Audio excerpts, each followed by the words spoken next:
Alright, ito na yung update sa dalawang sisiw. Kahapon guys, tumakas niyang dalawa. Tumakas?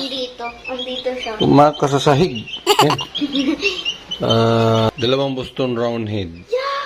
Bali, di pa natin alam yung gender nito, no? Pero duda ako, mga lalaki naman siguro to. Kasi napanood ko sa mga, pag ganitong edad talaga, hawakan mo doon.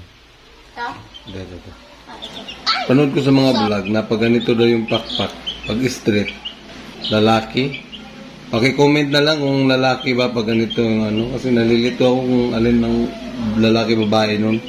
Pag yung hindi daw straight, yan, babae or That's lalaki. a girl.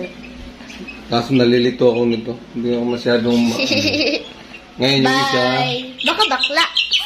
Bakla to. Ito naman yung isa. Yan. Parehas sila. Straight naman din. Oh, parang So, straight. dalawa lang pupuntahan ito kasi parehas naman yung pakpak nila. Kung babae, yung dalawa na yan, babae. Kung lalaki, yung dalawa na yan, lalaki. Abangan na lang natin, no? Kung Isa nakatingin, no? ganda pa naman ang sukat ng mga paan, no? Wow! Nakatingin yung iso.